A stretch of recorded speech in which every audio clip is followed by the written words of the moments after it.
64. 64.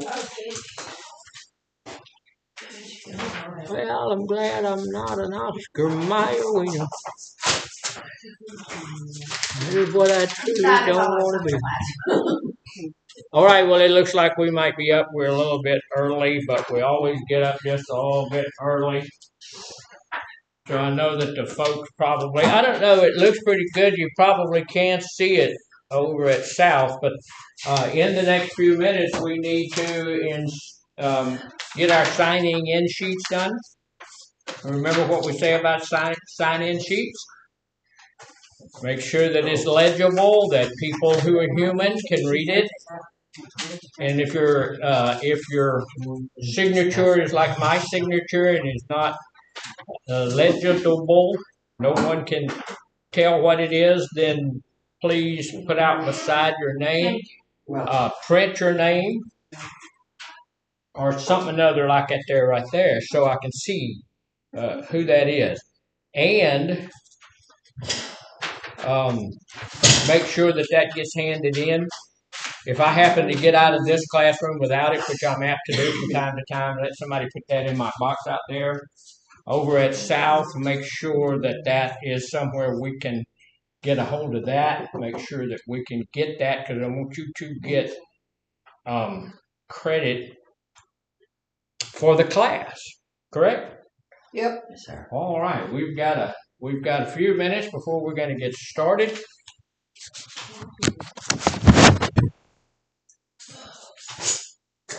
So how are you today?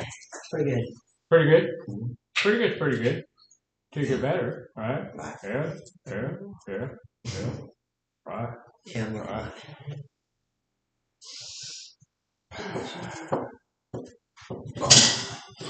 Suitcase, somebody get ready to go? No, she was yesterday, but nobody would come pick her up. Period. That'll make it a little harder. Yeah, especially if you live 2 hours away. It's not like you're in walking distance. I was going to help her, but I broke it, so I can't. Her and them puzzles, huh? I guess you have to have a hobby. Especially when you're on lockdown. So, do we still have people who are ill? They're better. Yeah, they're better. If they test them today, I guarantee you they're going to be negative. I mean, they've been in there for quite some time. And we've been stuck in this building forever.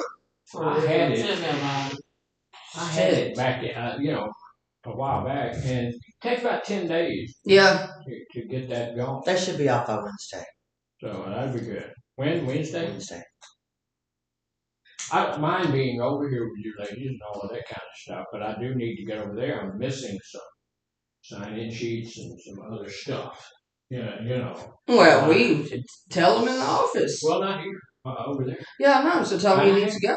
I have to. I know. Well, the people up front, they sure don't.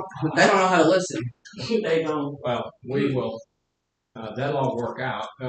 It'll all work out. Well, my boss has been getting them, and she's real sharp, and she's been sending them to me via email.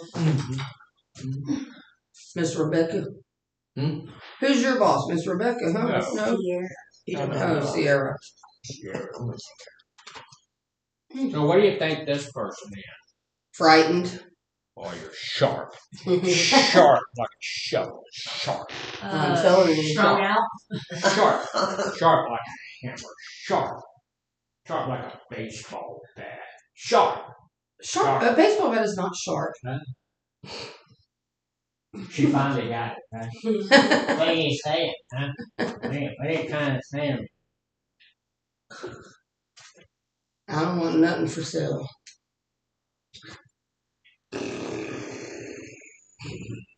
Well, you look like you're a little bored pacing back and forth. Not really bored. I don't feel well. I haven't felt well in like 2 weeks. But this time it's my fault because, we did a lot of work on our stage at church.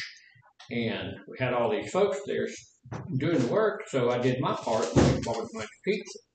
And I don't, I'm diabetic. I'm not supposed to eat pizza, so I ate as much as I could, And then to tamp that down, I bought some ice cream on the way home. Ate some ice cream when I got home, so I kind of got food hangover. Yeah. And yeah. So I don't think I'm gonna die, but. So what'd you learn from that? What did I learn from that? Yes. What did you learn? Don't do it more than 3 or 4 times a week. I don't do it. I went 5 days without any bad stuff at all, and so I'm started back this morning. So it's just like any other addiction. I was just about to say that. Yeah. So you fell off the wagon. It is. Yeah, I did, and that's okay. It's really not okay because we're talking about that Holy Spirit stuff here a little bit earlier, and I'm supposed to have that self-control. Mm-hmm. And if you don't have that, if I don't have that self-control and stuff, what do? I got to go back and check myself out. Right. Like the word says, before I tell you what's the matter with you. Yep. Like Elvis says way back in, clean around your own back door. Mm-hmm. First. Right. Yeah. Well, it's time.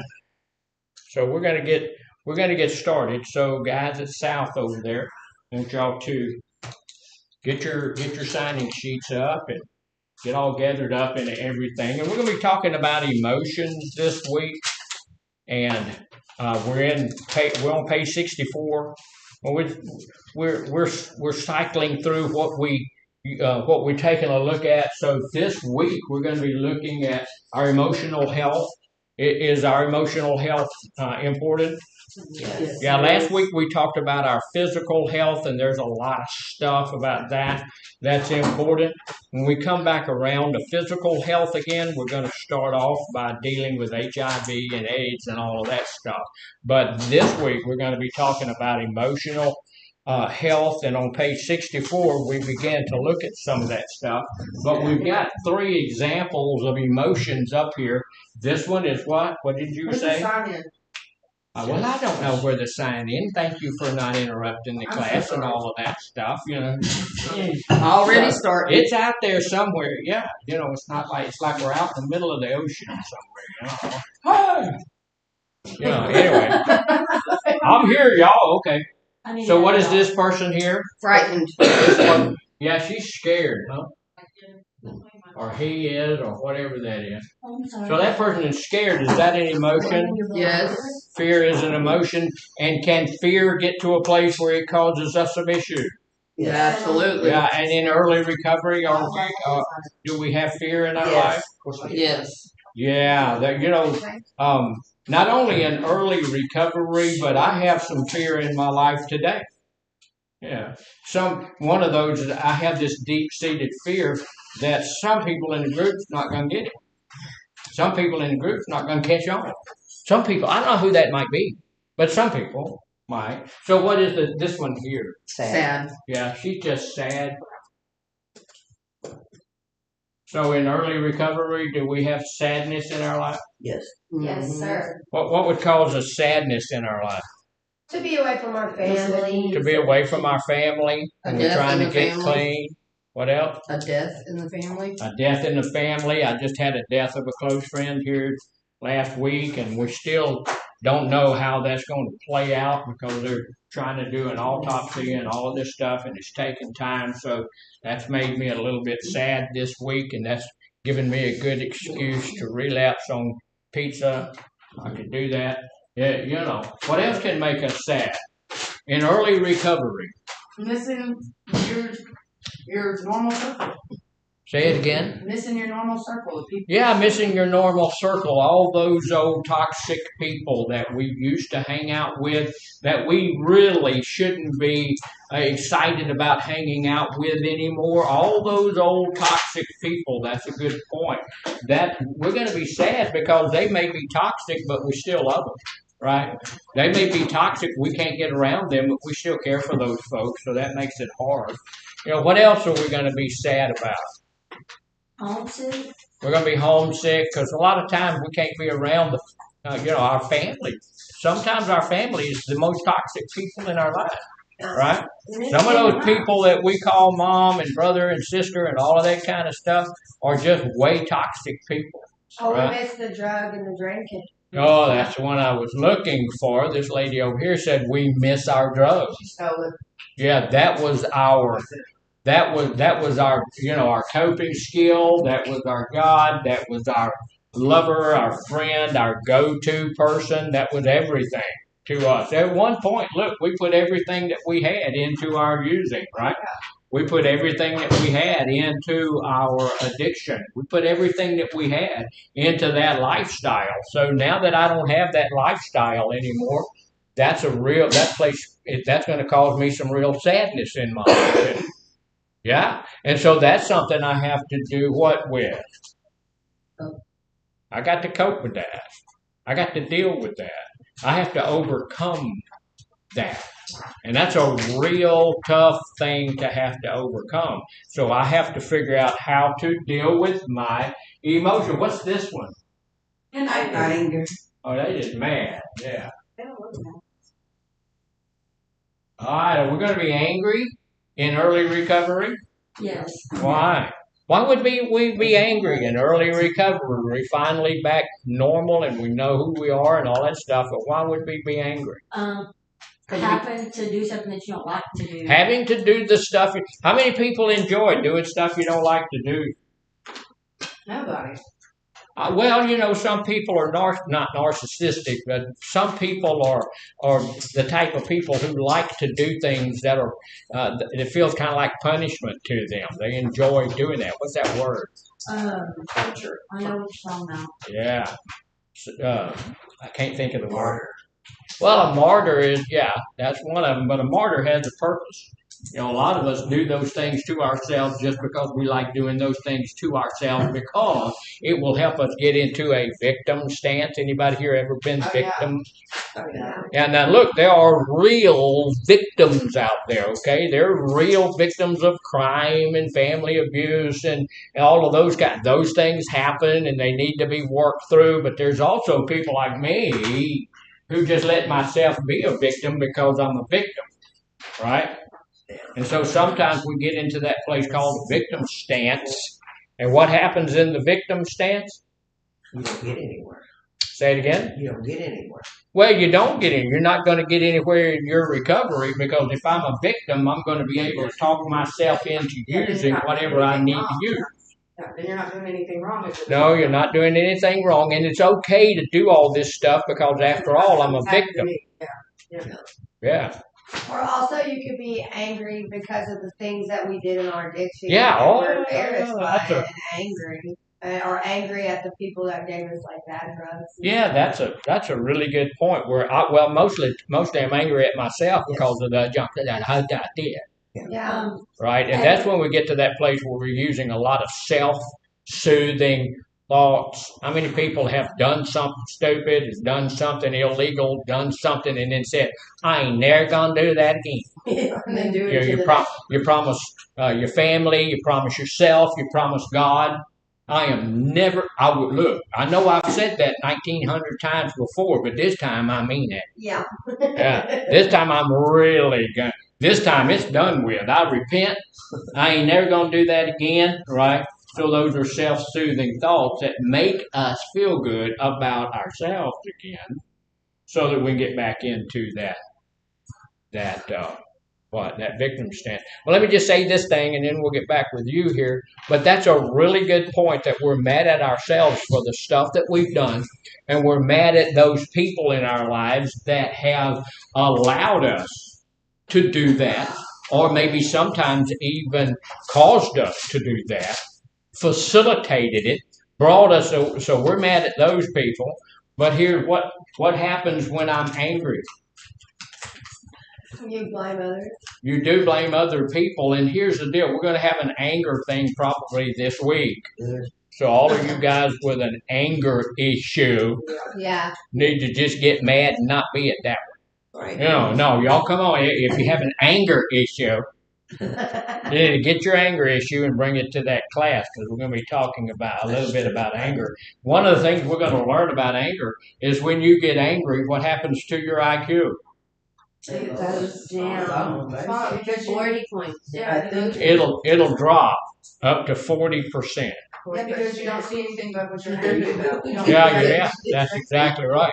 But here's the deal: if your IQ drops up to 40%, then you're at a place where you're going to do what you want to do because you want to do what you want to do, and you allow your emotions to override your intellect. And this is why we're studying emotions this week. And that's why one of the tenets of our program is emotional health, because when we let our emotions override our intellect, what will we do? You'll act on impulse. Yeah, we'll do anything we want to. We'll do anything we want to. And we're addicts, right? Yes, sir. What do we want to do? Get messed up. Yeah. We want to use our drugs. We want to have some vodka. We want to have some marijuana. Or we want to have some cocaine or heroin or whatever it is. We want to have some of that, right? Methamphetamine, right? We want to have some of it. We want to suck something up our nose, shoot it in our veins, or smoke it up, or toke it up, or drink it, right? Yeah. We want to do something. That's what we want to do. So we are, getting to a place where we're doing something abnormal for us staying sober. Because my life depends on me staying sober. So my life depends on me dealing with my emotions. Right? Because if I get scared and I allow, I'm so scared I don't know what I'm doing, and I allow my emotions to get over my intellect because I'm afraid, then I'm going to use whatever I want to use. If I'm sad, I'm going to, same thing. If I let my sadness get that emotion override my intellect, our intellect should always be in charge. Are you never going to get angry again? No. I'm a little ticked off right now. Yeah, but because I don't feel good. So are you going to ever get sad again? Yeah. Yes. Yeah, you're going to get sad. I'm going to be. Are you ever going to get angry again? Are you ever going to get... All of this is going to happen to us, but we have to get at a place where no matter what happens with our emotions, we keep our intellect in charge. My higher reasoning brain has to be in charge of my emotions. If not, I'm going to do something that I'm not supposed to do, and I'm going to go back and do the things I want to do, right? Yes. And so we have to work. We have to work through that. Now, there's a couple of things I want to share with you on page 64. So if you have your book, we can look at page 64 real quick. It shows us some really good things. And right up on assignment 10, it says being genuinely unselfish. Now, that has to be some kind of record. You made 3 minutes in group. Gotta give a book. We got our book. 3 minutes in group. Yeah, get your book. You're supposed to bring your book to group. So, here's the deal. On this one, it says, look, we're looking at being genuinely unselfish. What does that have to do with emotional health? Anybody got an idea? Repeat it one more time. What does being genuinely unselfish have to do with your emotional health? Okay, well, if you're genuinely unselfish, that means that you are always thinking about everyone else. And if you're thinking about everyone else and dealing with everyone else, you can't deal with your own. You can't process your own emotions. That's a good point. If I'm thinking about other people, if I'm trying to make sure that you have what you need, then all of these things that I'm experiencing up here will be lessened a whole lot, right? Because I'm not just centered on who I am. I'm not just centered on my needs. Now, do I have needs? Of course. Absolutely, I have needs. But look, if I'm centered on somebody else's needs, then that's going to keep me from being emotionally involved with all my own needs and only my own needs, right? So here's the thing. On that first one, if you look at it, it's got some pretty nasty stuff in here. It says, develop a realistic sense of self. A realistic sense of self. Who am I? You know, who really, if you take a look at who you are, you know, you need to be realistic about who you are. Mm-hmm. Okay, now here's the thing. I tell everybody all the time, we need to be using positive self-talk because the Bible says that you are fearfully and wonderfully made. You are a miracle. Think about that. You walk and you talk and you think and you act and you do great things. Look, she lost the book. Well, it's underneath the Yeah, seat. it's underneath something somewhere. Yeah. So you are a walking, talking miracle. So you do need to know that you are something special, right? And so you need to be, when you're talking about yourself, you should be talking about yourself in the positive.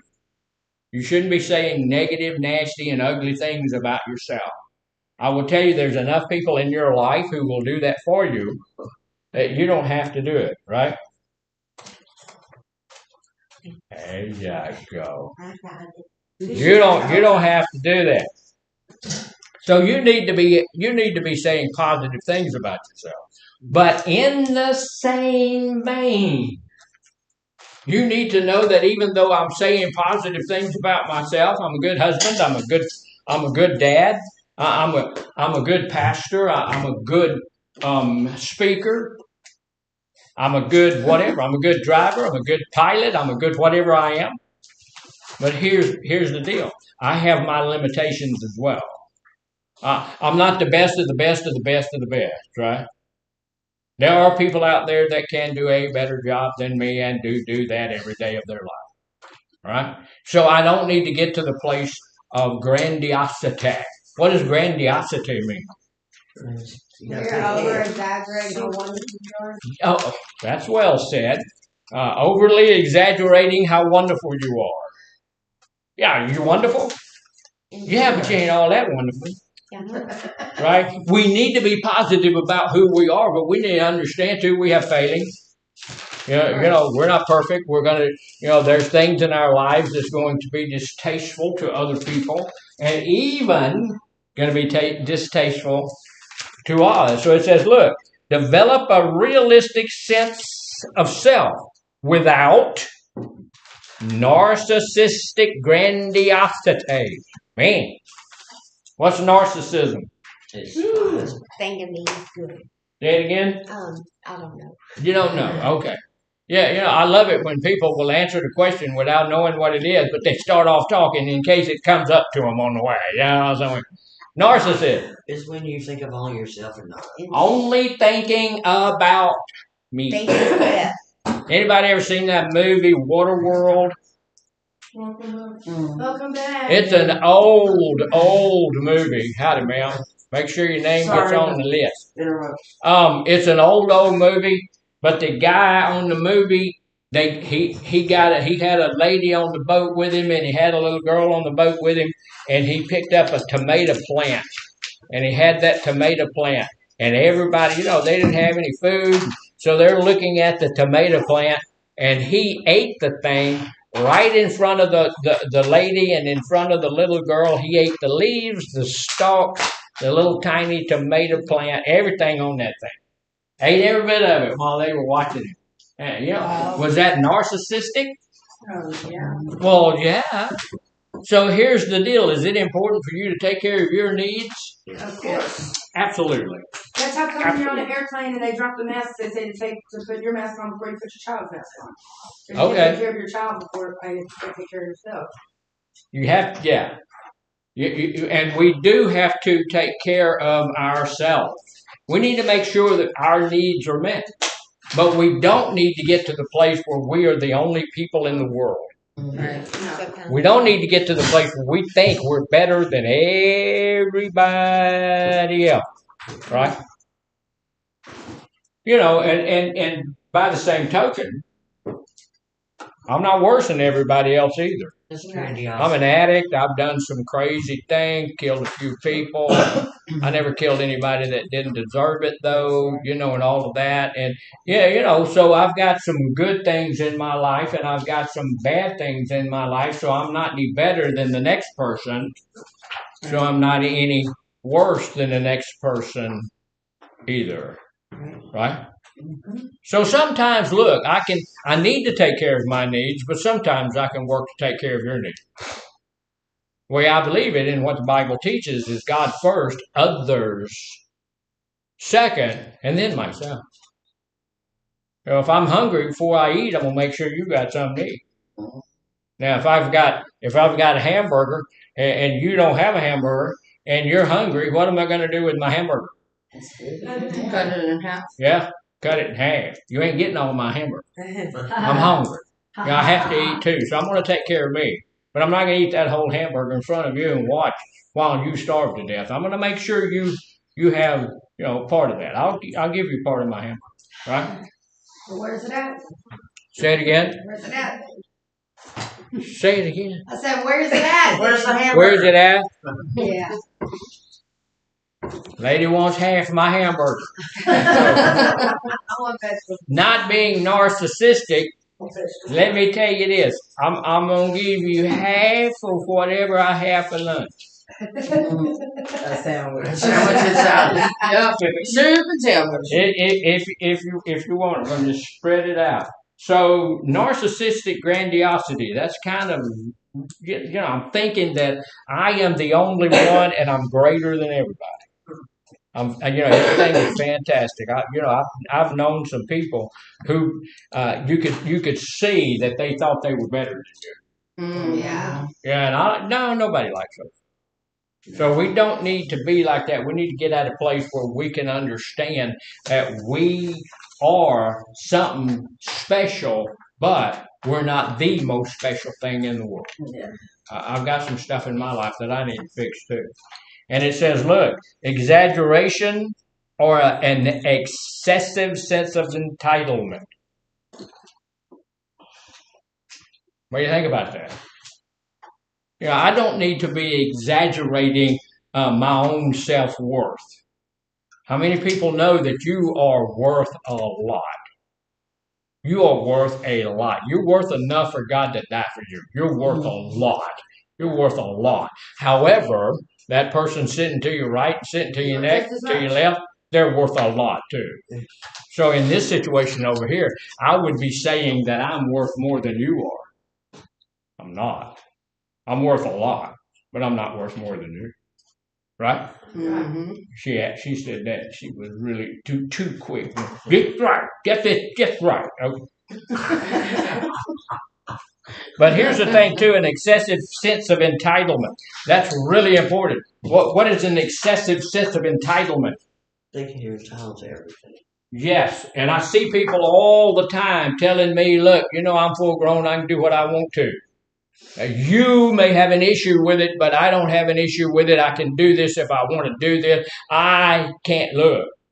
That's an excessive sense of entitlement. When you get to a place where your behavior is detrimental to me, then your behavior needs to be moderated.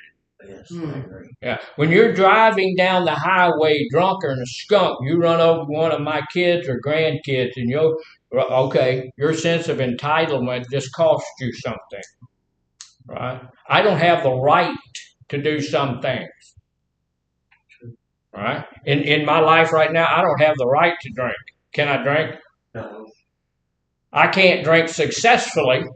I could look. I'm 71 years old. I go down here to this little rip-off joint next door here that's supposed to be a store, and they'll sell me for about $45 some booze to drink. And a little candy bar for $8. If I want to do that, I can do that if I want to do that. But do I have the right to do that? Yeah.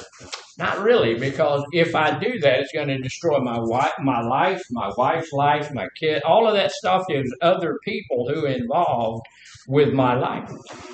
And it's a good thing to have other people involved with your life, right? Right? We want to have other people involved in our life, but we want to get to that place where we understand that if I come to the place where I understand that I don't have a sense of entitlement, a sense of entitlement tells other people that you have to serve me. Right? You have to do for me what I need you to do for me. All right? I'm entitled. No, we're not entitled. So here's the deal. There is, if you have narcissistic traits, that means I'm concerned about me. I'm not concerned about you. I'm concerned about me. I'm not concerned about my kids. You know, a lot of people drink and use their drug to the detriment of their own children. Have you seen that? Seen it in my life. You know, can't buy my kids shoes. Got booze, but I can't buy my kids shoes. I got something to smoke, but I can't buy my kids shoes. So that narcissism is affecting not only me, but it's going to affect my other folks, the people in my life. So how does narcissism feed into addiction? You think this right? You feel like there's nothing wrong with it. You know what I'm saying? Yeah, about yourself. Yeah, everything you're doing is about yourself. You were saying something. I said you don't think there's anything wrong with it. And you don't think there's anything wrong with it because you want to do it. And it doesn't make any difference if you can't do what you need to do for your family, because we're not talking about the family. We're talking about me. You know, it's all about me. My wife and I went back to Mississippi after about 20 years. Hadn't seen any of those people in about 20 years. Went over to where my mom and dad were living at the time, and we're talking to mom and dad and my brother, who was all there at that time. And dad decided that he needed to go and get something, and so he went up and he left. Hadn't seen the man in 20 years. Left because it was all about him. He needed to go do something so he could get some alcohol, right? So he's gone. So okay, we went on to my brother's house, which was in Zero Community, which is way out in the woods. And we went over there to talk to him, and he came out on the porch, you know, when we came up on the door and locked. Hadn't seen him in 20 years, and he had his shotgun or rifle or whatever it was with him, and he said, "Oh, hey, I'm going hunting." Walked across the street off into the woods, and I'm okay. Is that narcissistic? Hadn't seen us in 20 years, but had a plan that he would, you know, okay, I can't make any adjustments to my day because it's all about me. Me. Yeah. Mm-hmm. That's rude. And see, and that's crazy. But see, I'm an addict, okay? So I'm standing on that porch, and I said, okay. His wife was saying, "Come on in the house," and all the kids were there, and I said, "Nah, we're going." And so we went back to the hotel, and then from the hotel we went home. So what does that make me? I'm narcissistic too. If he, you know, he went that way, so I went that way. And, you know, and so all of that narcissism, when you get to the place where it's all about me, then I'm going to do something that pleases who? Me. And so if it pleases me to use cocaine, guess what I shall do? Even if me using cocaine is going to destroy my children's life, destroy my spouse's life, cause me to lose my job and lose my family and lose my life, whatever, doesn't make any difference. I'm going to do it because why? Because you're selfish. Because you're narcissist. Because I want to. Because I want to. It feels good for who? You do. It's destroying everybody else, and it's actually destroying me. But for this particular instance, feels good for me. Mm-hmm. And I don't care about the rest of y'all. Right? Yeah. That's what I did with the pizza yesterday. I want to share a couple of things with you. There's some things that we're going to talk about that's going to help us, because here's the deal. Knowing that we're narcissistic a lot of time by nature, does that help us? Yeah. Sometimes it does, sometimes it doesn't, but here's the deal. There are ways that we can get away from the narcissism, get away from all of that stuff, and get to a place where we can deal with these emotions that's in our life, right? So we're going to talk about having a wise mind. Yeah. Anybody ever heard of that? The wise mind situation? No. Just my dad has a wise mind. Well, we're going to look at that real quick. And this is the stuff we're going over. It's called the wise mind. Look, we're looking at all of this up here. We have an emotional mind. When you are emotional, your mind goes to a certain place, right? Like we talked about, when you get angry, your IQ drops. Maybe doing anger tomorrow, I don't know. But your IQ drops when that happens. How about when you get sad? Does your IQ drop? Yeah. You're emotional, yeah, your IQ can drop. How about when you're afraid? Yes. Absolutely. Your IQ drops and your instincts take over. You get that fight or flight syndrome. It comes not only when you're angry, it can come in either one of these situations. So when your emotions take over, your IQ drops and you'll do things you would not normally do. So we have an emotional mind. Do we need one? Yes. Of course, we are emotional beings. We need to have some emotions in our lives, right? Mm-hmm. If we didn't have emotions in our life, we would be automatons and we would kill each other. We would do all sorts of stuff. We still kill each other, but not without emotion, right? So we also have a reasonable mind. Do we need to be reasonable all the time? No.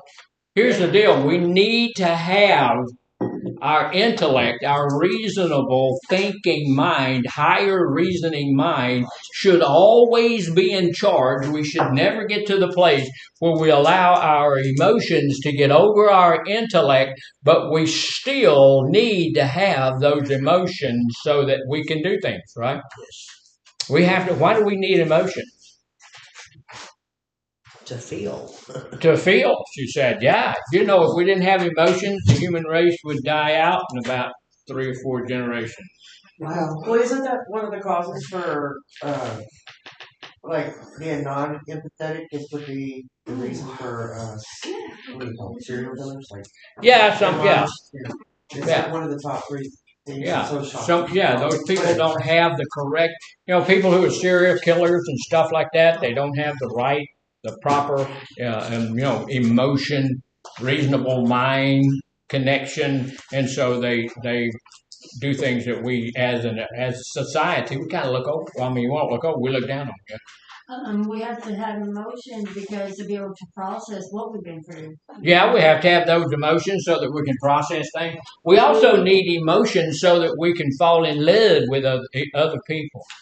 I'm not done with that. No, she said, we ain't doing none of that falling in love stuff. But you know what? We as a human race, we have to procreate, right?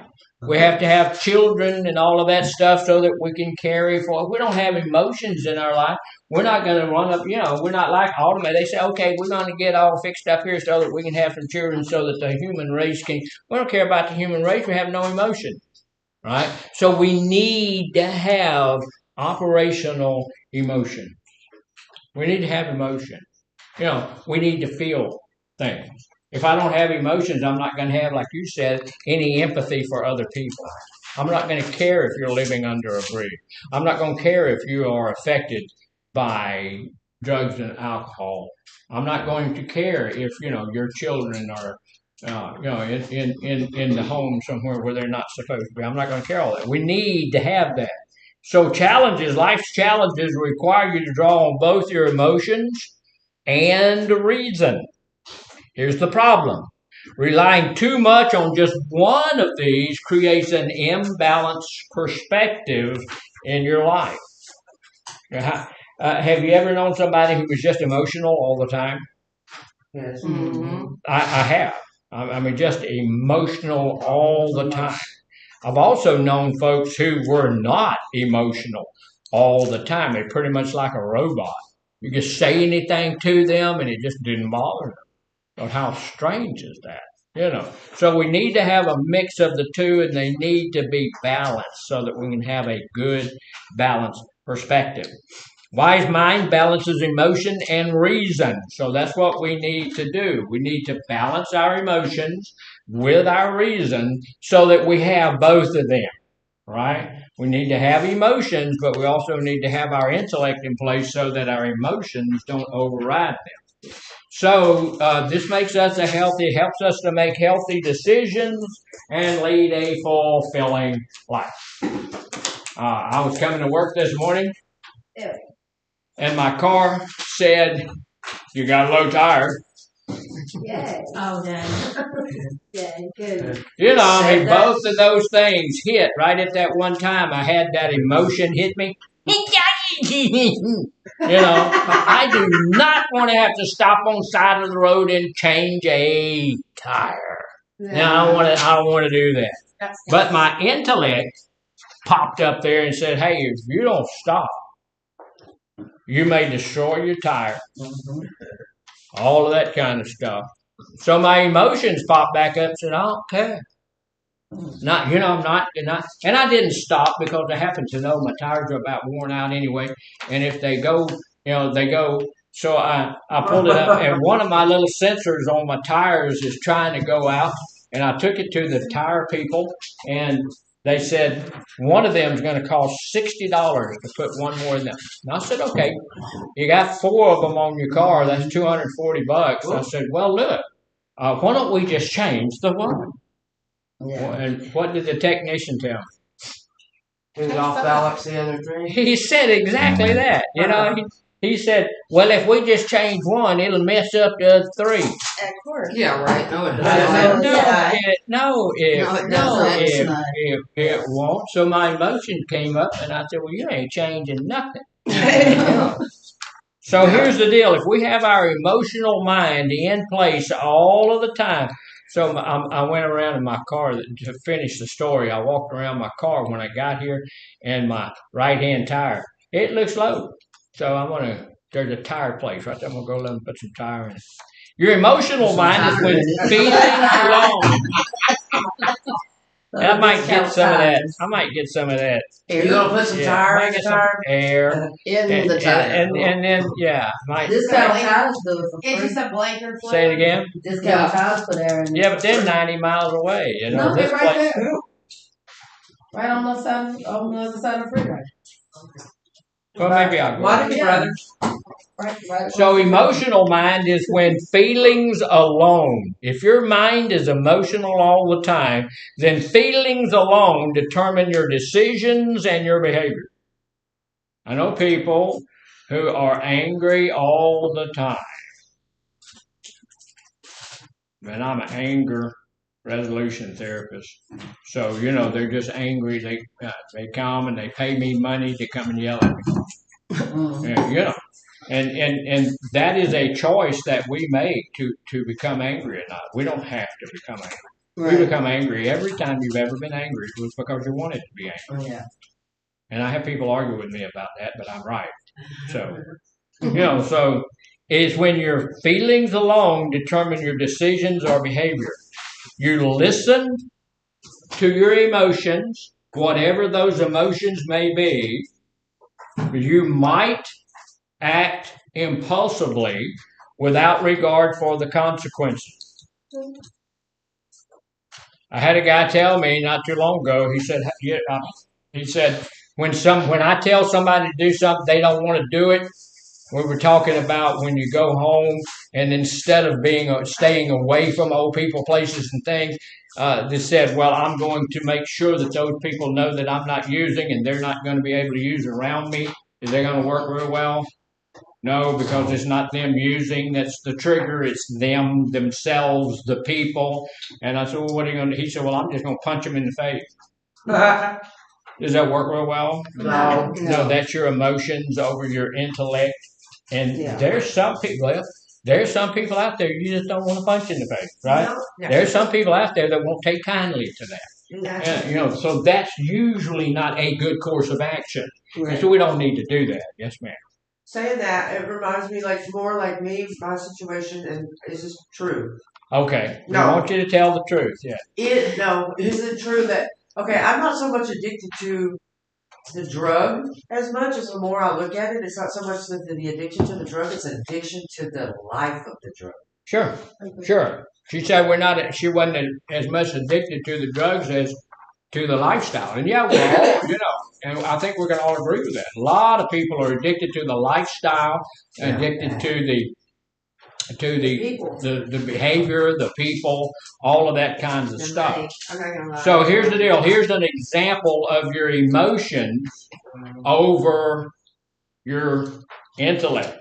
You might ignore important facts. In a disagreement with your partner, you lash out at them, shut down, or wallow in hopelessness. We just feel ain't nothing ever going to work out right and all of this kind of stuff for ourselves because we've allowed our emotions to override our intellect. Right? And so we need to have our intellect up here. Before I tell you something, I need to know what the consequences of me telling you that is going to be. Right? Right? We need to do that. When we're out there, we're talking to people that we have been in a relationship with and all of that kind of stuff. We need to know, when I talk to that person, we need to know what that's going to, how that's going to wind up. Can we always know how it's going to wind up? No, because I'm an emotional person, and guess what? That other person I'm dealing with, are they an emotional person as well? Yep. Yeah, we all have emotions, so it doesn't make any difference who we're talking to. If you're talking to your mama, guess what? She's an emotional individual. She's going to have emotions that work in her life, and you have those same emotions that work in your life, and they're going to be, sometimes they're working in tandem, sometimes they're working together, and sometimes they're working in opposition to one another. So whoever that might be, your emotions may get opposed by the other person. Yes, ma'am. It's not related, but it's kind of related. How do you spell coincidences? It's a coincidence. How do you spell coincidence? COINCEDENCES. Okay. That's close. That's close enough. And it's a real strange coincidence that I was about to say. Some people in the midst of some of these things, they'll bring up stuff that's completely out of order. Completely. So, anyway, after you lose your job, you isolate for weeks and tell yourself you'll never find another job. Yeah, I do that. Do you? Stop it. Get down on yourself. Cut it out. Does it look? Have you lost a job? Anybody ever been fired? No. I have been. I had a guy tell me, he said, "You can now join the ranks of the great unemployed." I said, "Okay, all right." I was working at a service station when I was about 16, 17 years old. I went to sleep. Somebody came in and stole a whole bunch of tires, filled the car up with gas, stole a whole rack full of oil. Back when it was in the cans out there, they stole a whole rack full of oil. And I was going, okay. So I got fired. There's a lady at the door trying to discombobulate the group. So there you go. Thank you for not interrupting our group. I appreciate it. You did good. So You did well. yes, you did well. So what's the reason? Now that's when you're only operating on your emotion. And look, there's a lot of people out there that only operate on their emotions. So if you're only operating on your emotions, you're going to be doing those things that you absolutely want to do. Like, I get in my emotions a little bit because we have ladies in the back of the room who are talking to each other and having a good time. I'm sorry. I didn't like it for a while. Yeah. So the reasonable mind is when you approach a situation intellectually. You're going to think about it before you do it. You're sitting in group and you think, well, I'm going to bring breakfast to group. And then while I'm eating my breakfast in group, I'm going to be talking to the other person in the group and telling them about how good my breakfast is.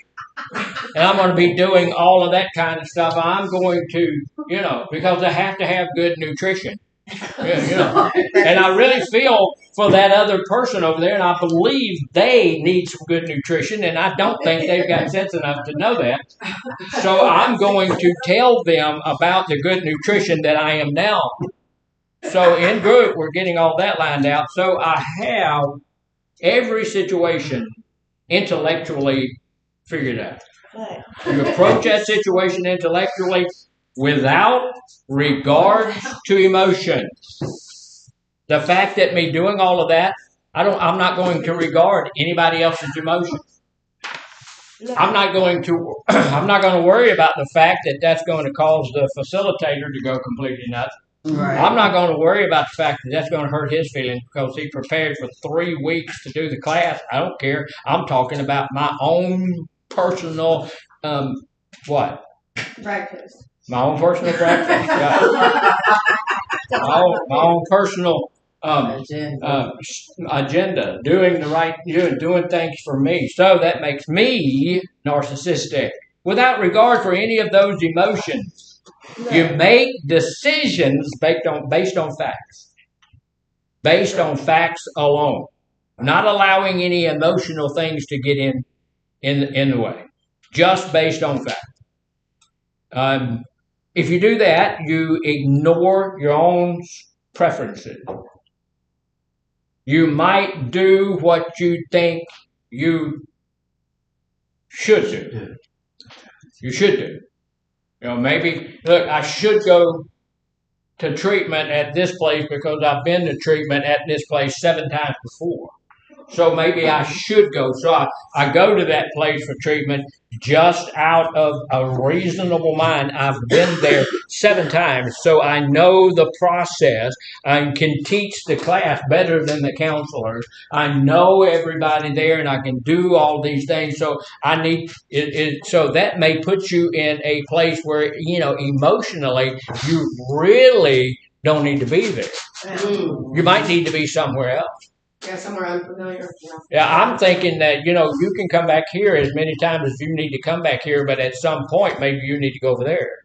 Right. Because if this isn't working, maybe that's working. Yeah, but this was the first thing that would open up, and I was like in hotel rooms and stuff like that, and it was costing too much. Yeah, all of that stuff. And here's the thing, though. This program, you've been here 14 times, right? 4. 4 times, okay. And only because I left and came right back the last time. Like, I left for 30 days, and it was a 60-day program, then I came right back. Right. And then I did 64. Have you noticed that this program is now different than the program that you were in? Yeah, it's working. I just need to pay more attention. Yeah, this is a completely different program than what you were in. Yeah, you do a lot better back then. Yeah. Oh, y'all didn't teach this way? All that. Ma'am? Y'all didn't teach this way? No, we Not wait before. for groups to come in and sit around idle time. So this is a need. This is why we have these 4 different things and all of those things. And Mr. Farmer brought some stuff in that's just unique and different. And so that's what we want to be. We want to be a unique and different situation. So we are using our reasonable mind to say, this is what I need to do. And I'm not putting my emotions into it at all. And here's some examples of that. In a disagreement with your partner, just like we were talking about earlier, you push away your emotions and just state the facts of the situation. Is that a good thing? Sometimes it can be. But most of the time, it is not. If I tell you this is what I saw happen, if that really hurt me deeply, I need to let that person know that this is what I saw happen and it hurt me deeply. But if I let that person know this is what has happened without any emotion in it at all, perhaps they feel like that they can continue to do that same behavior, right? And that's not true. Because if it's something I feel like, what is the worst thing that a guy can hear from a girl? No. No. But no. The worst thing we can hear is we need to talk. Yeah.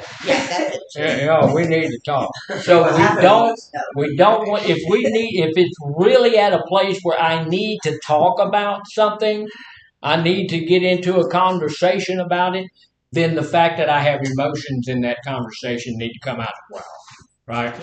So it says, look, that's an example of that. And then here's an example of your reasonable mind working after you lose a job. So remember this other one in the emotional mind, they just went away and hid for weeks at a time, convinced themselves they're never going to get another job. There's always another job. There's always McDonald's is always hiring. Always hiring. So it says, look, after you lose your job, you pretend you don't feel upset and immediately dive into a new job search. That kind of sounds a little bit like me. Look, I'm going to do that. If Miss Sierra said, "Hey, I watched your deal there, and that was just really poorly done. So we don't like you anymore. You're gone. Get away."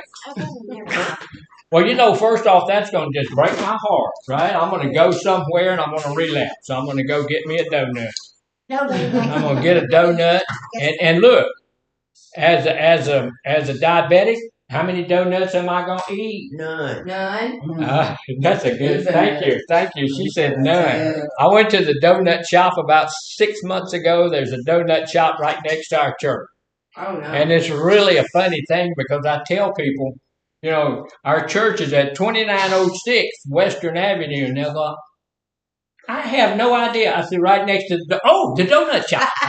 Okay, everybody knows where the donut shop is. Nobody knows where the church is. So I went over there and I said, "I'm going to have me one donut." So I went in there and I told the guy, "I want that donut right there." And he pulled that donut out and he put it in a little sack. And then he reached over there and he got another donut. He put that in the sack. Then he reached over here and he got another one from over here. And I said, "Wait a minute. All I wanted," he said, "these are just complimentary." So did I say take them other free donuts out of there? No. I took them out and I said, "Well, I'm going to take these home to my wife." Oh. Isn't that sweet of me? That's And I pulled one of them donuts out and I ate that donut. And I said, "Well, she don't need but one." I ate that second donut. I said, that girl fat already. She don't need. So I ate all three of those donuts. Because my emotions got involved in that stuff. So when you lose a job, if I lose a job, I'm immediately going to go look for a job. So I'm going to push my emotions aside and go look for a job, right? Push those emotions aside and just say, "Hey, I'm not upset. If they don't like me no more, they don't like me no more, right? Now I'm going to go and look for another job, and I'm going to go out there. And or can you find another job? Yes. Of course you can. There, especially right here in this part of Texas at this time, there's all sorts of places out there looking for all sorts of people, right? So we can do that. Now here's what we're supposed to do.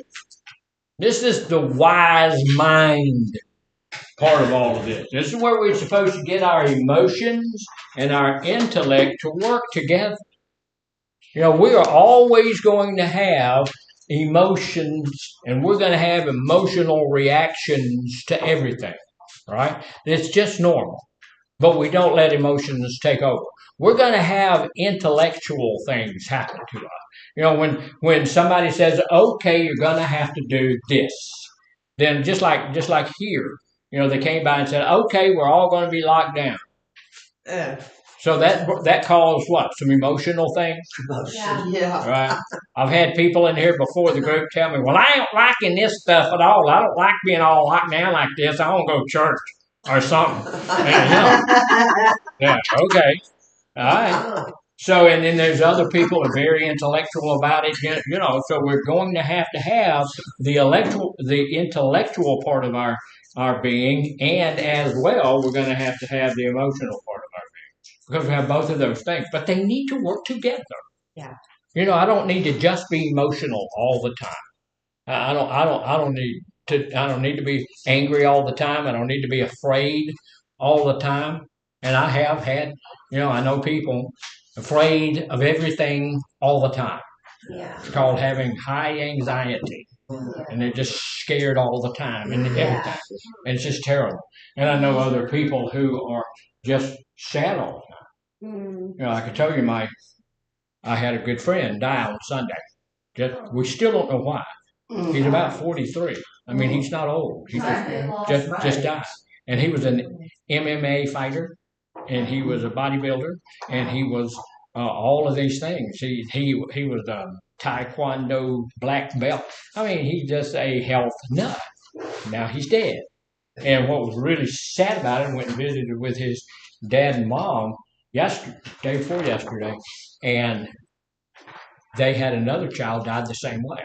Wow. And so we're really not sure what happened. And so maybe an aneurysm or something. Maybe maybe an aneurysm, maybe aliens from Mars broke in. My wife does that same thing, you know. If something happens, she's, well, maybe it was this. Well, maybe could have been that. He could have been COVID to death. Well, we don't know. They're doing this stuff to find out. So wise mind is when you synthesize. What does synthesizing mean? Letting them work together. Letting them work together. Synthesize emotions and reason. Try to put reason and emotions together. So that's going to help us get away from that narcissistic situation that addiction is going to bring us to. It's not all about me. You recognize and you respect your feelings while responding to them in a rational way. Yeah, I'm kind of like that. I went to took some kids to the woods last summer.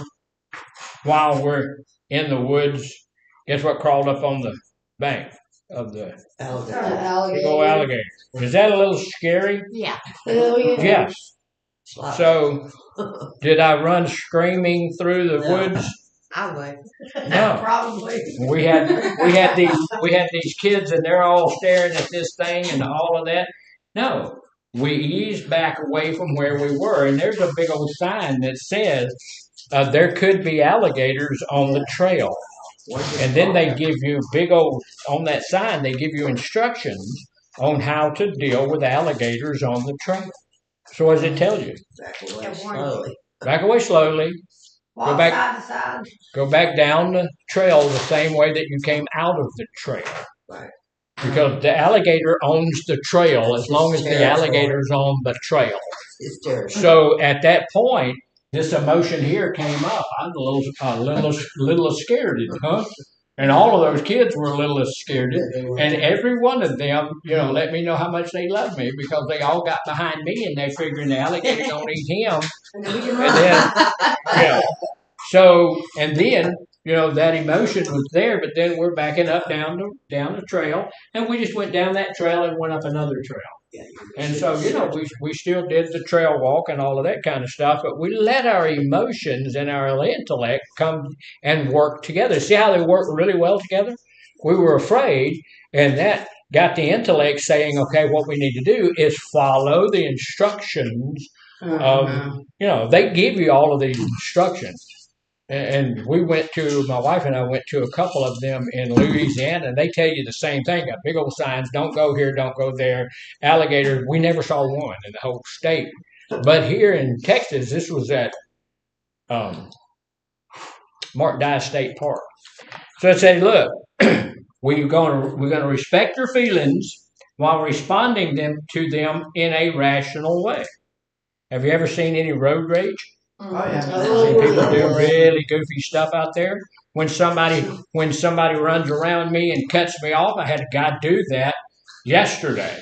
My wife and I were going to get some gasoline, and this guy in a big old white truck, he went right through the stop sign, and he just almost ran me off the road. And when he passed by me, he looked down at me from this big old truck. I was in my car and gave me one of those ugly looks, and I'm going, okay, maybe he thought it was one way or something, but a little bit of anger rose up in me, and so that was the emotion. I respected that emotion. I took a look at that emotion and said, okay, that's appropriate. That guy should not have done that. But my intellect came on and said, okay, you're not going to turn around and chase him down because he's 3 times your size. You're 71. He's 30. Okay. You're not going to go shoot him. You're not going to do any of that kind of stuff. So I just went and got my gasoline. right? So, and I did not have and I was able to eat too much pizza because I didn't do the wrong thing. Here it is. Here's some examples of that.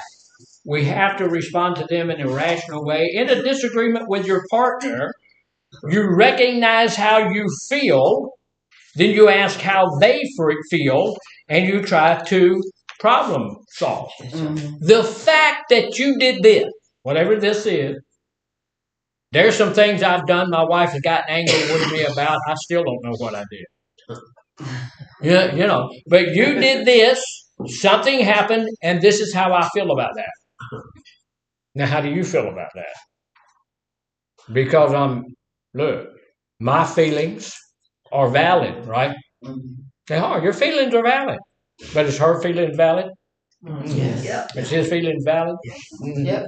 So my feelings are valid and your feelings are valid. So now we need to discuss this and see how we're going to work through that. That's a wise mind. It's going to turn out better for both of them. Then you're going to get fired.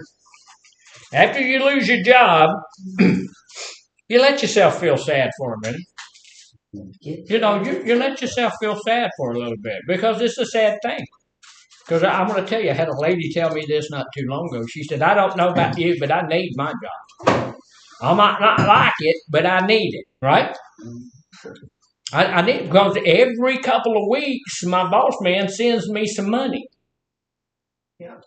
And, we need that. So it is normal, it's natural, and it's okay for us to say, okay, I'm a little bit sad about that. Besides that, what else are you going to miss?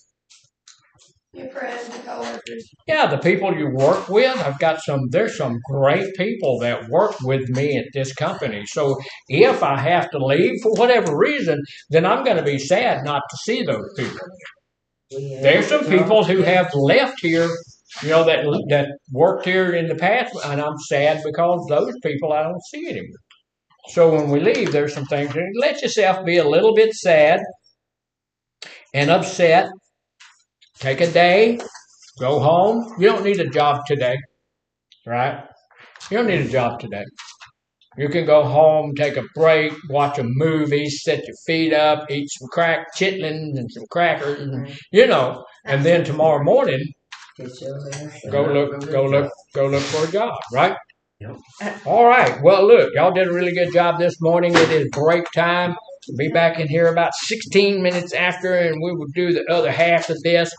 And thank you so much.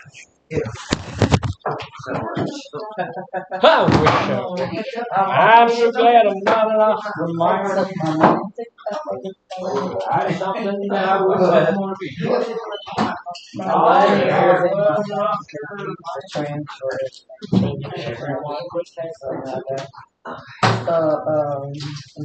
It just transferred from my account. Like the amount of and I knew and I wanted to go to the ATM. That's why it's I could get it out. I mean, it went to look at my bill and shit is paid, but I'm here and I gotta get back to hey, I need help. You know what I mean? So it's a win-lose thing. If we get visitors and shit, then I gotta make some phone calls. Yeah, Rocky, you better not.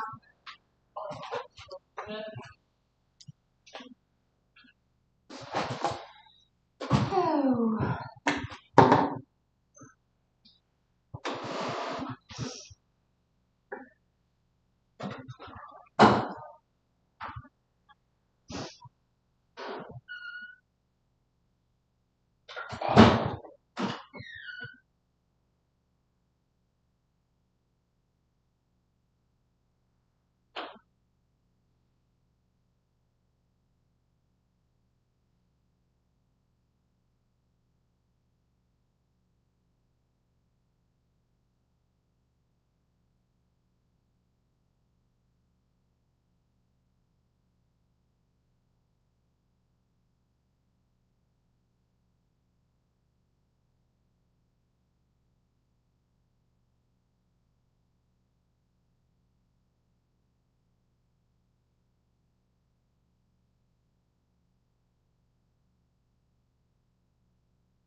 Do you have to come to outpatient alcohol?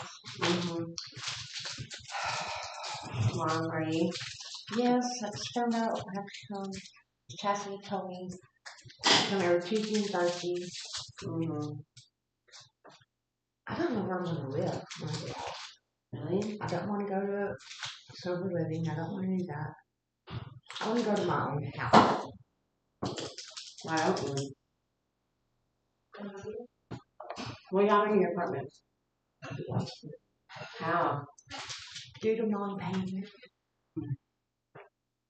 And all my stuff that I have there is gone. How are you going back to him? I don't know. Right now. I told him last letter I wrote. I said, this one's the last letter I wrote you. Because I had more stamps. And I talked to him on the phone. He goes, you're not going to write me anymore? I said, shit, I'll be out of here. So I don't think I need to, but I haven't got one letter from you, Carl. 112 days, not one letter have I gotten. I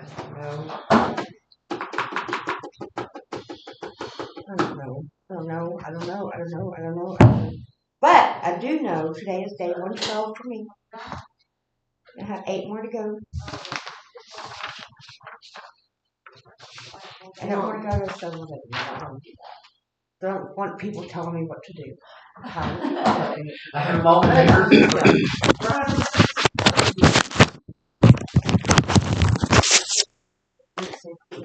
All right, we're back.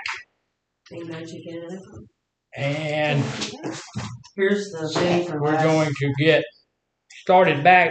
One of the things that we were looking at was knowing, understanding the relationship between having some of those narcissistic traits and addiction.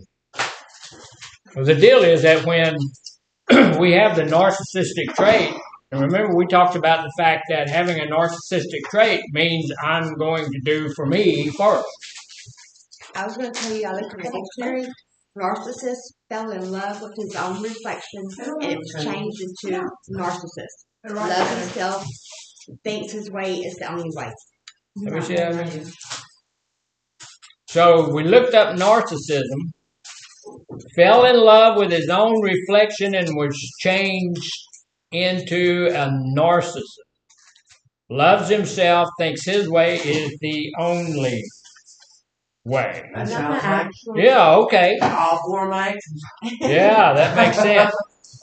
So we going to we understand that being a narcissist, just loving myself and caring for myself, and putting an addiction into that, because I am someone who looks at all my own needs only, and not only my needs, but my desires and my wants.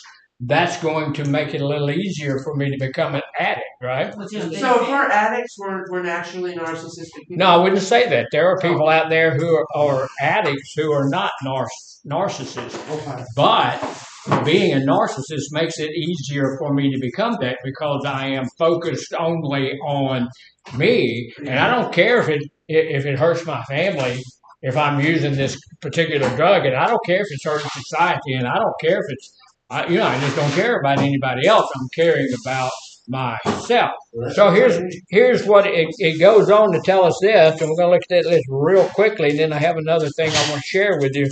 But it says, look, one of the things that we need to do while we're here in treatment is develop empathy for other people.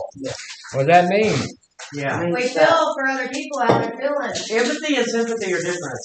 Yes, empathy and sympathy are different. Empathy means that I can feel for the other person and I care what's going on with them. Is that natural or normal for a narcissist?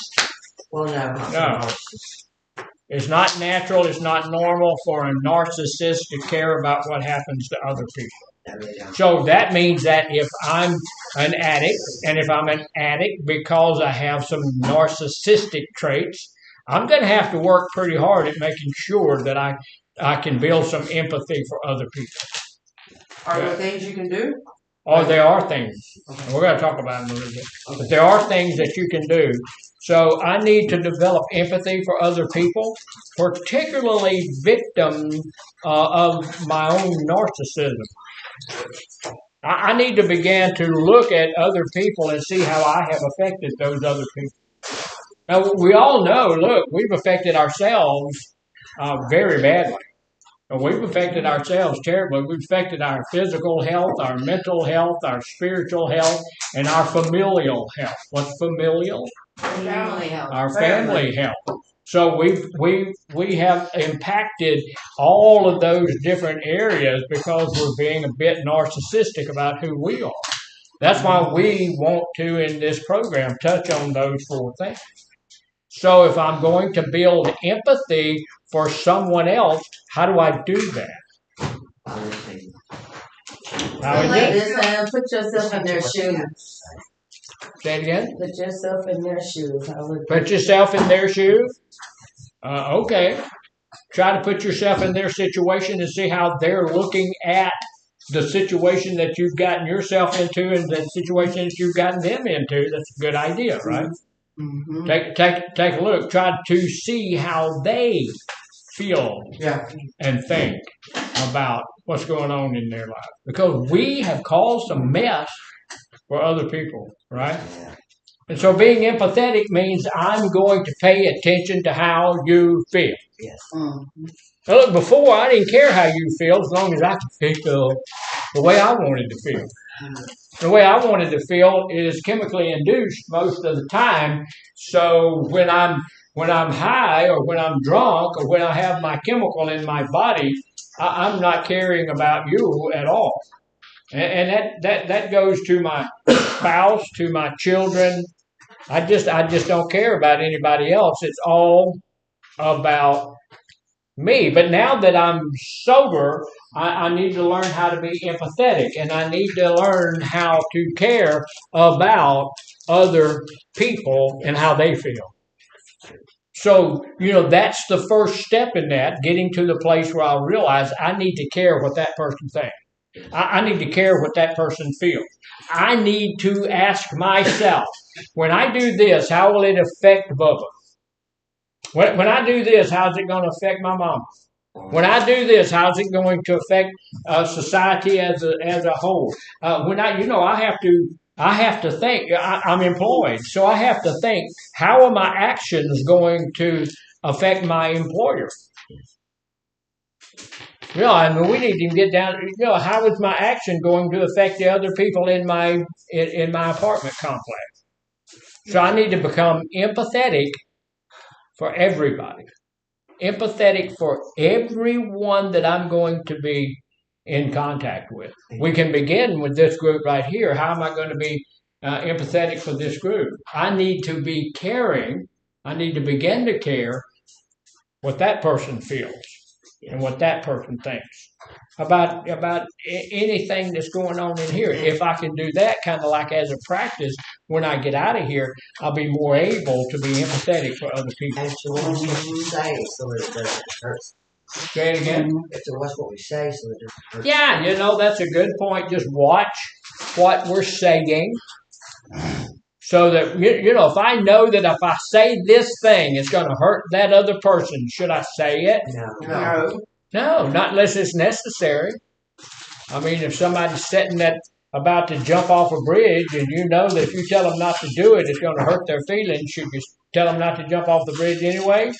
Yeah. Sometimes you have to do what you have to do, but just to say something and you know that it's going to hurt the other person, you should reconsider that. You could think of something better to say than whatever you're about to say, right? Right. You can do something that's going to be more helpful than hurtful. Mm-hmm. And that's what we need to be. It's not all that hard if I change my perspective. It's not all about me. The universe Oh, yeah. right? There's a universe. And who does it revolve around? God. Not me. Everybody. Not me. The sun. No, it doesn't. Not me. It doesn't, that's the point we need to understand that this universe doesn't revolve around me. There are other people here with me, and everything they feel and everything they think is just as valid as everything I feel and as I think. I need to force myself, if I have to pay attention to what you think and to what you feel in that situation and how that's going to affect you. So, yes, ma'am. Well, the fourth step of the AA is to make amends to others where it would do, unless it would do harm to those or yourself or others. Right. That's where it's talking about I would think. not saying something to somebody if it's going to bother them more than it bothers you. Yeah, and if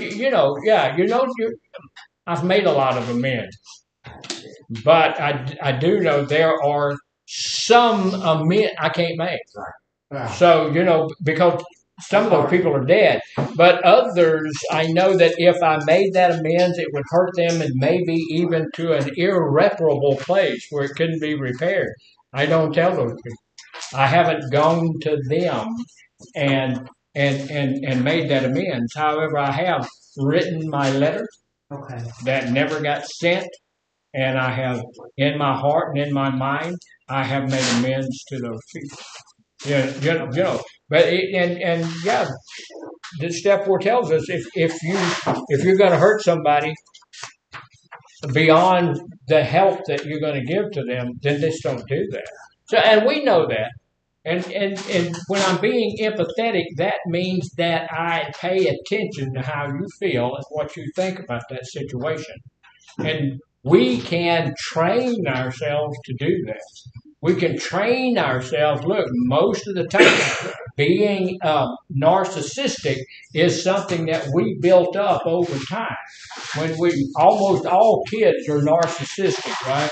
Every one of them you look at, they want what they want when they want it because they want it, right? And they're screaming and yelling and all of that kind of stuff. When my kids were growing up, they were a little bit like that.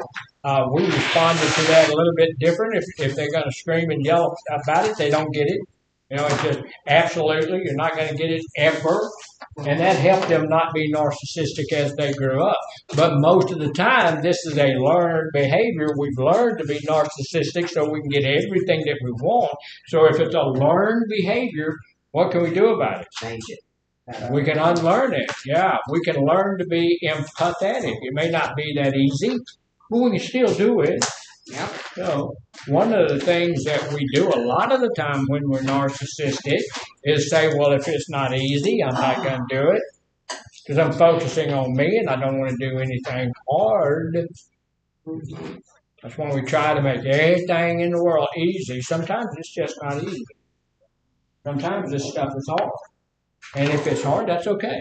Once you get something hard done, then it feels better, right?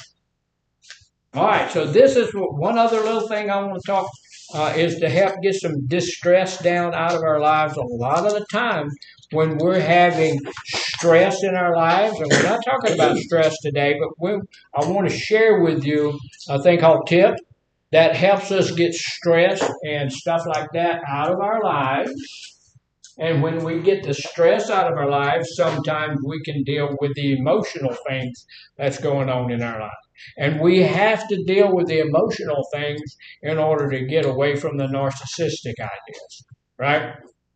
Can y'all see where that kind of dovetails together there? So we want to make sure this stuff here, we're being scared all the time, get you into a place of stress. Yeah. Okay. How about being sad? Yes. Being angry? Yes. All of that causes stress. And what is distress? Distress is stress that's beyond the normal level. Distress is stress that you can't deal with. Distress is bad. So you need to be able to deal with the stress it gets at that level. Once we get then once the stress gets to that level, our emotions want to take over and do some crazy stuff, and we'll get to that place of being narcissistic and want to be a victim so that we can just do everything just for me and not worry about anybody else. So here's the deal. When we are overwhelmed by intense emotions, these emotions can get intense, right? That's why we get in fights. That's why we have road rage junk.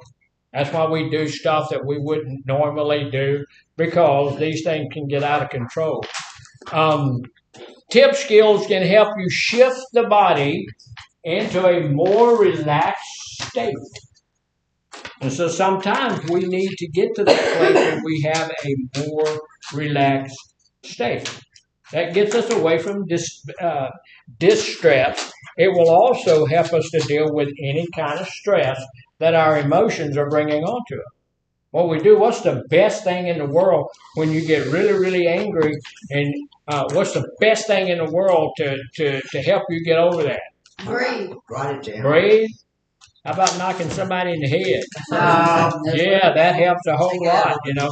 But we can't do that all the time, right? We don't live in a cartoon. We live in reality, so we can't just punch somebody in the head all the time. There's have consequences. There are consequences to all of that. So we have to come up with a way to get that taken care of without doing something drastic. So these tip skills can help shift your body into a more relaxed state. We can use one or more of the strategies to regain stability in moments of turmoil. You ever had a moment of turmoil? Nah. I have had a couple of moments of turmoil. And the police came and explained things to me. So, you know, I had to change some things. So the very first thing is T, and we're going to look at that. And T stands for, what do you think? T stands for treatment? Treatment? No. What does it stand for? Temper. Temper? That's close. Tolerance? Tolerance. No, T stands for temperature. Temperature. Temperature. You were close, yeah. So here's one of the things that, look, some of these things don't, sometimes if you know, when you first hear them, they don't make sense. But what I'm going to tell you is that even if it doesn't sound like it makes good sense to you, try them anyway. And you try them anyway, and a lot of the times you got to figure out that, hey, they work. And here's the deal. If they work, what do? Keep doing it. You keep doing it, yeah. What if they don't work for you? Sometimes they don't work for you. This stuff doesn't always work for everybody. Try something different. Do something else. Quit doing that because that don't work, right? So, temperature, here's the deal about temperature. This is why it works. We got to deal with the temperature when we're having some of these distress things. Cooling the body down slows your heart rate down and your breathing. It shifts the tension away from intense emotions and intrusive thoughts. So how do you cool your body down? Walk away. Walk away. Take some breath. Literally, we're talking literally. Drinking ice water. Cool it down. She said, drink a glass of ice water. Will that work? Yeah, but take your time away. Yeah, taking a breath, taking a moment away from everything. Going for a walk. All right, here's how you bring your temperature down. Okay. Briefly. Now, it says briefly because we don't want to hold our face underwater for an extended period of time, right? But briefly immerse your face. That's this portion of your body here with eyes and nose and mouth and stuff. Immerse your face in cold water. Now look, I love the way they explain everything. They help us out. It says, look, immerse your face in cold water while holding your breath. Are you serious? Yeah, don't put your head under there and breathe because that's not going to work. So look, it says repeat this 2 to 3 times. Put your face in the water 2 to 3 times, each time remembering to what? Breathe. Hold. Look, she's completely. No. Hold, she said breathe. Holding Right. your breath. If you breathe between the times, when you pull your face out of the water, you are, at that time you can breathe. But when you got your head under the water, don't breathe, okay? But look, this needs to be cold water. Now she's gonna splash it on there. Why? Because she's resistant to treatment, right? Okay. So cold water bring like a shock. That's gonna make it is, and that's the whole point.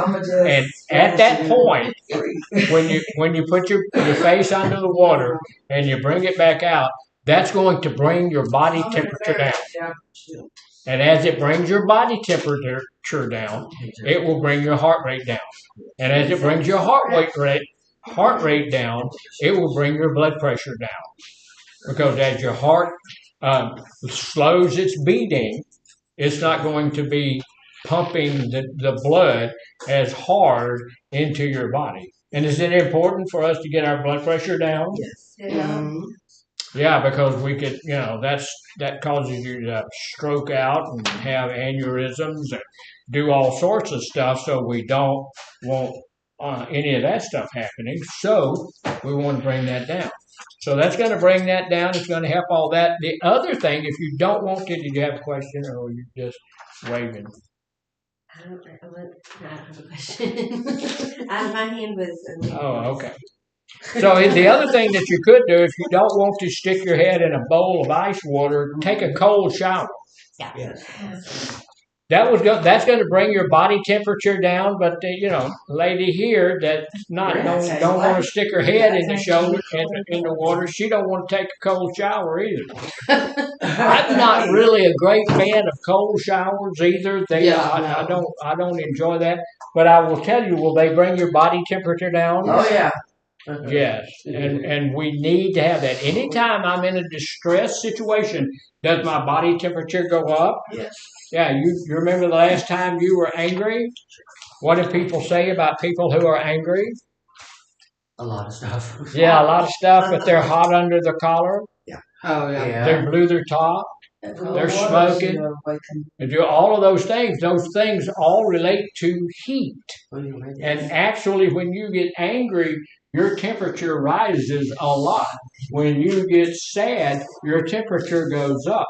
When you get scared, your temperature goes up because your body is getting ready to fight or flight. Yes. And so it brings the temperature up in your body so that it can get the blood pumping and all of that kind of stuff, send more blood to your muscles. Why is it sending more blood to your muscles?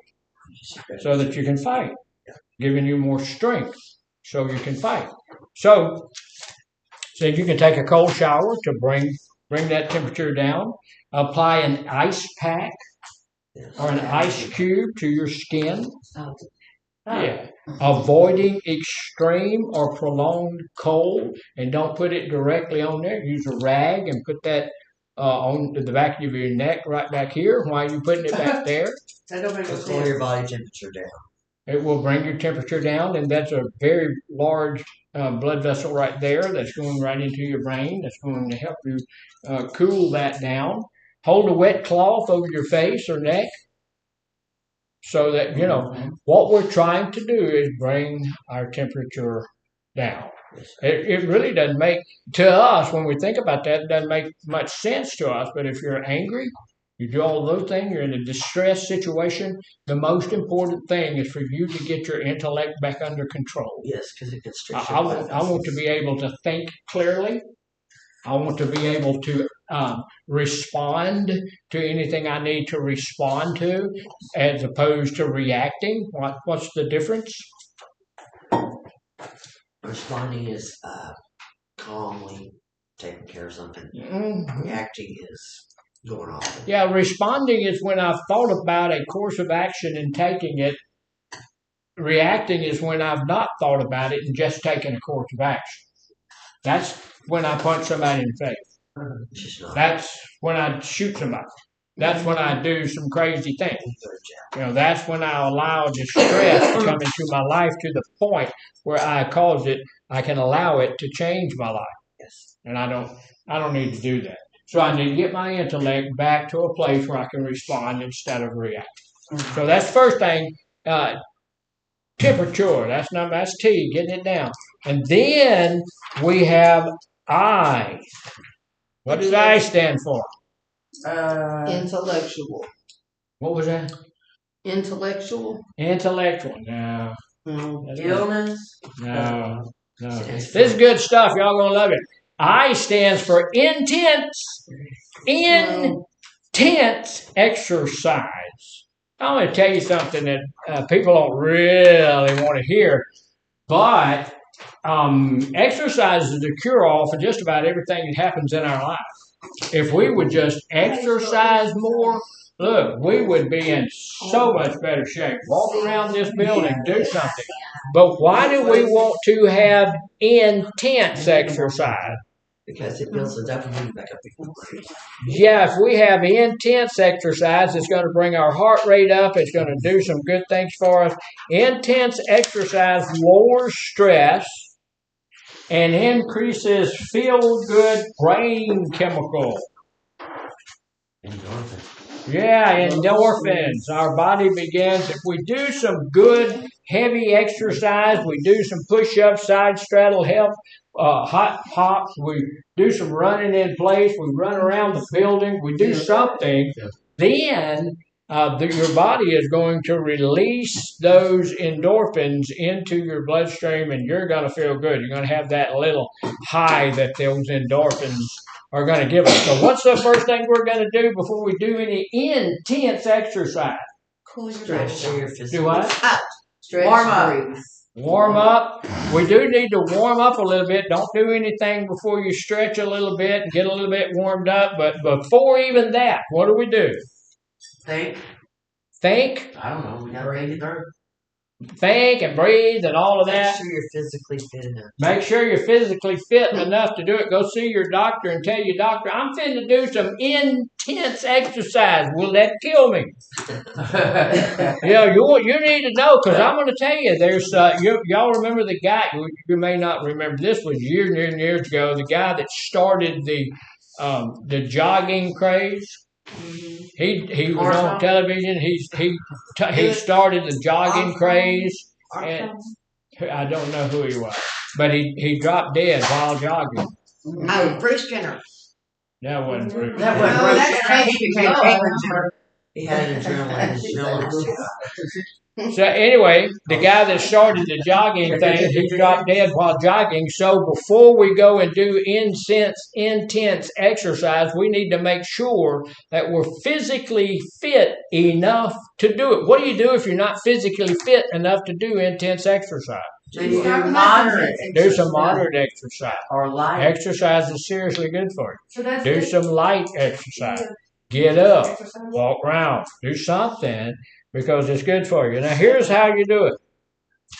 Exercise at moderate intensity for around 15 minutes. Do it being careful not to overdo it.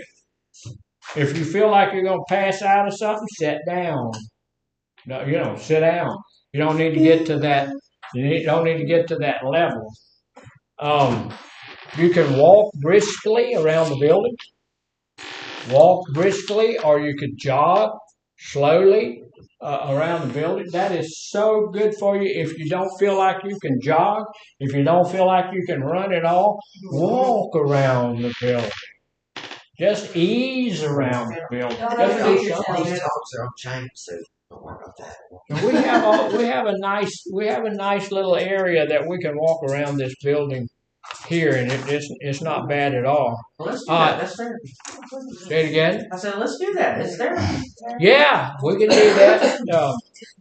Well, one of these. Well, we could take a mindfulness walk and do that kind of stuff, but in this group it'd be hard because somebody'd have to walk in front of me and carry and then we'd have to have a long extension cord, all that kind of stuff.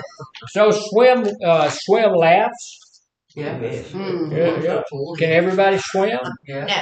Yes. I can. Swim like a fish.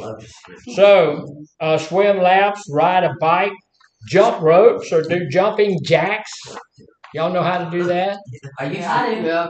Yeah. So, have you done one of those like in the last 30 years or so? Yeah. Yeah. She Huh? works out. Very Okay. just her little. I just overdid myself the other day. My ribs was hurting for a couple days. Yeah. So that's good. I work out usually 3 times a week. Tomorrow morning's my workout day.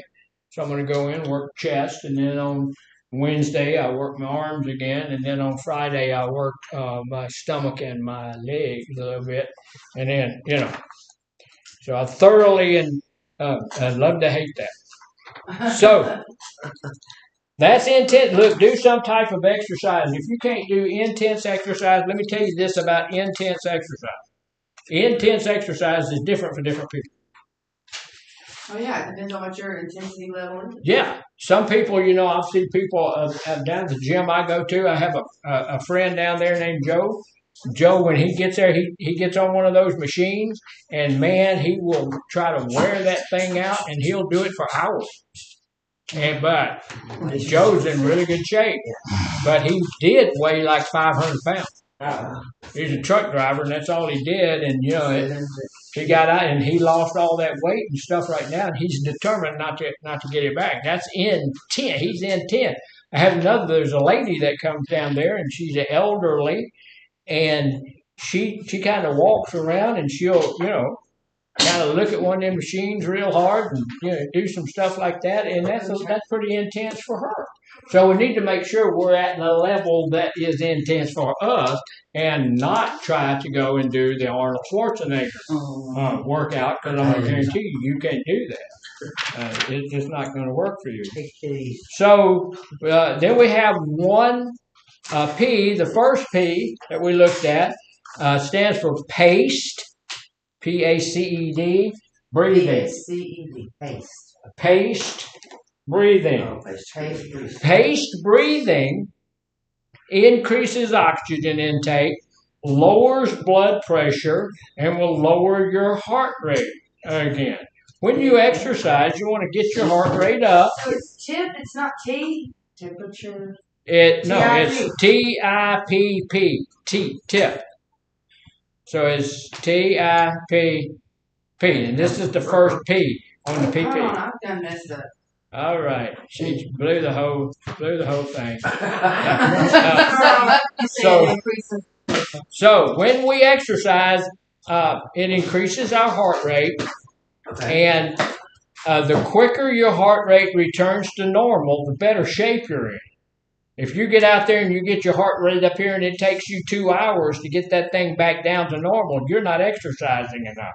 But if you get out there and you exercise and your heart rate's beating and all of that kind of stuff, usually my heart rate is beating pretty well when I get off from under the iron and I head out. And by the time I get to my car, my heart rate's back down to normal. So what is P? The first P? The P is paced breathing. Breathing, okay. I'm going to need to do something. Paced breathing.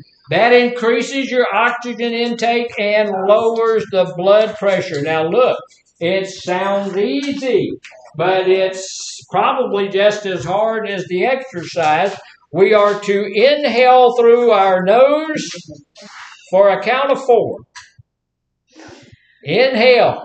1, 2, 3, 4. So it takes a minute to get it in there. Then you hold your breath for a count of 7. Get it in there and hold it for 7. And then exhale through your mouth for a count of 8. Yeah. 4, 7, 8. 4, 7, and 8. 4, 7. And tell me there's not some, brilliant people in here. She got that right. 4, 7, and 8. Yeah. 4, 7, 8. Yeah. All right, we'll do that. And then you repeat that several times. If you got your heart rate up and all that stuff, if you repeat that breathing exercise, that's going to bring your heart rate back down, and you're going to give you some more oxygen into your body, and everything's going to be a whole lot better, because you want to get your heart rate up, but then you have to bring your heart rate back down to a normal level. You can't leave it up here. Why can't you leave it up there? Just see what you're doing. I have a heart attack. You may have a heart attack. Your heart rate is not supposed to be up there all the time. You are supposed to be able to get it up and bring it back down. So tell me again, when does your heart rest? Between 7. Paced breathing. And never. I missed it. When is it? I missed it. What was it? When does your heart, don't tell them. When does your heart rest? When you don't breathe. When you what? When you breathe. When you It breathe? never stops. Bring the heart rate When down. you what? It never stops. It never stops. No, it never stops. But when, anybody else, when did your heart? You lay down. When you lay down. When you die. When you die. There's not much sense in resting when you die, ma'am. When you're So- at rest. When you're at rest. No, Miss Mallory, tell us when it rests. It rests between beats. It rests between beats. Oh, that's. Yeah.